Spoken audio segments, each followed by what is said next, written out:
The number one value that somebody can give you is trust.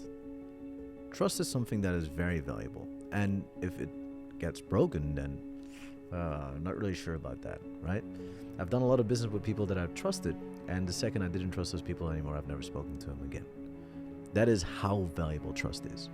And in any interaction, trust is something that will just help you get the deal done.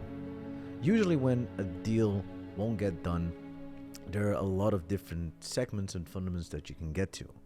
Or when you're just having a normal conversation, when you're trying to pick up a girl or trying to convince someone to just come with or doing something with you. It's very, very, very important that you understand how important trust really is and how you can create trust in any type of conversation. So it's a psychology trick that I want to teach you today, because if you really understand the fundament of trust, now suddenly you can get a lot of deals done better. So let's get started. In a conversation, people often tend to use tricks or frameworks or other stuff to really get you along to get a sale done. But I personally am not really a fan of that. I don't really like to only make you use frameworks or only make you use a step-by-step plan in order to close someone, because people then completely forget that it's all about human interaction. Human interaction is the most important thing that you can have. And the immediate sense of trust comes from knowing that you're talking to a human, not to somebody that's reading off a script. Scripts are amazing if you have made it yourself after having 100 conversations with the same type of people in the same type of niche. When you get a script made by someone else, now suddenly it's not really that creative anymore, and you're just saying what you're supposed to be saying, and you're like, you're just completely lost. Like, we don't want that. But we do want to create trust.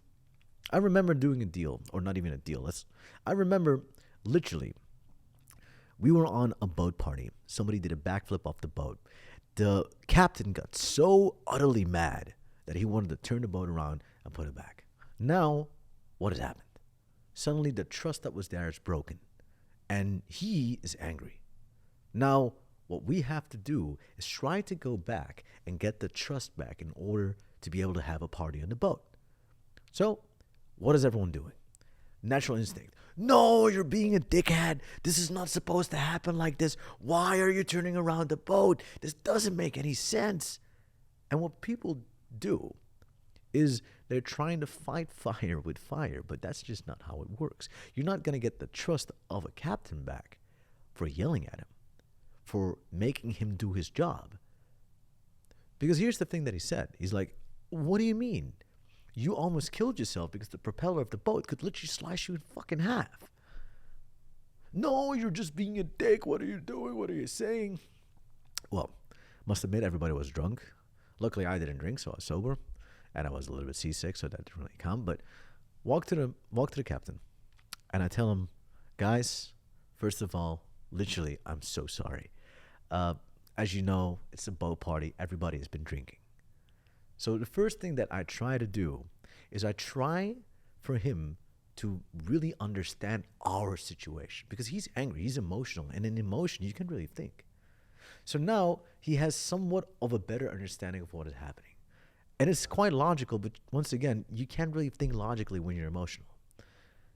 Now he has his understanding, and I talk to him and I say, listen, I completely understand where you were coming from yourself too. Because these people are fucking dumb. Like, they're jumping in front of a propeller. They could die. I really understand why you're mad. Now, what I've done is come back to him. I've given my understanding that I really understand his situation too. So I understand why he's mad. And here's the thing. Now, suddenly we are leveled. Suddenly we have both an understanding for each other. He sees that I'm being reasonable. He sees that I actually understand his situation too. I'm not trying to yell at him. So he's open to have a conversation with me. And then I start talking. So in all honesty, like, I know that just happened. But if I just asked these guys politely to apologize for what happened, because we don't want to disrespect you. Do you see what I'm doing? I knew that he felt disrespected just from the fact that it was going on. He wanted that to be relieved. And now I show him that I respect him, and I give him the reason why he feels disrespected back on making them apologize. Now we have this whole stack of things coming along. I'm going to ask a polite question, sir. I understand that my friends are drunk. I will keep them in tone. I will tell them to put even the music a bit less loud if that is something that you're complaining about. All that we want is just to have a fun party. I understand that you're just doing your job. Let this slide for now. Nobody will jump off a boat anymore. I apologize for my friends being complete dickheads. Slap them behind the back. Guys, just say you're apologizing. I apologize, sir. I didn't mean to. I apologize. And the captain looks at me and he goes back up. Didn't even say something. It was just the look in his eyes that just gave clarification.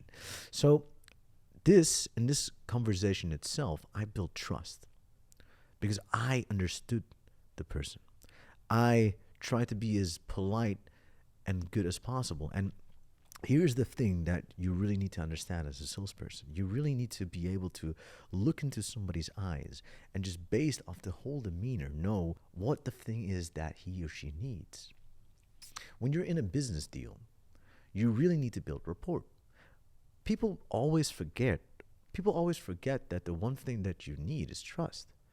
And a lot of people, when they're selling, they know that their product has so much benefits. So what they're going to tell you, so I got this umbrella right here, and this umbrella is good for you because you get a wooden stick and some aluminum foil, and then they just start rambling. But if they just have a conversation like a normal human instead of just reading off a pitch card, now they're like, hey, what's up, man? How you doing? Yeah, what's up? Yeah, man, had a long day. Oh, you had a long day.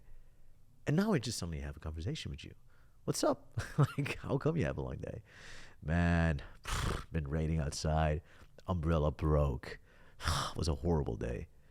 Like, yo, do you have like one of those umbrellas that like, it's like, what do you call those sticks? Yeah, the weak sticks. Oh, the weak sticks. And now, even like he's finishing my sentence, I'm in a conversation where we're going back and forward. Like the whole conversation is more dynamic. I am being a friend, and I'm not even acting. Like I'm just being me. I'm not trying to like overcompensate or just trying to act like I'm somebody that I'm not. What we're trying to do is build a connection, and from that connection on, try to have the trust from the get-go. Hey, because we're already, like, I asked him how he's doing. He's feeling like he's heard. And from that point on, I can start looking for the things that he's lacking. Well, he just told me that his umbrella broke. And the thing that broke on his umbrella was the little stick things. I don't even know what they're called. Hey, fun thing. I am selling umbrellas. And this umbrella that I'm selling has this one benefit. I'm not going to call all benefits. I'm not going to call that the stick is made of something that will keep your hands warm because he doesn't care about that. I'm not going to tell him that it's made of acacia wood, and acacia wood is very good for the environment. I'm not going to tell him that bullshit. He's not even an environmentalist. He doesn't care about that. The one thing that I will tell him is the exact need of his problem. And the exact need of his problem right there was the umbrella being broken. Well, this is made of aluminum, and aluminum doesn't break that fast in what kind of weather you have. And that is exactly what he needs.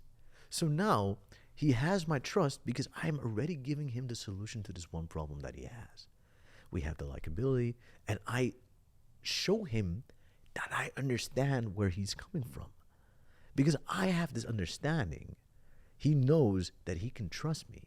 And because I'm just being genuinely me, not trying to find objections or not trying to go over and scoop over and just come up with a pitch, nothing's going to happen right there, right? So in a brief little video, this is how you build trust. If you have more questions about getting trust in other ends of social engineering or sales, click on the link down below, comment down below what your question is, and I will try to answer it or make a complete video about it for you. If you want to know different stuff, for instance, join a community where you learn how to become a closer, a high-ticket closer, financially free, use your phone to travel all the world and all that other bullshit, well, join my community down below. If you want to have coaching, you can inquire down there.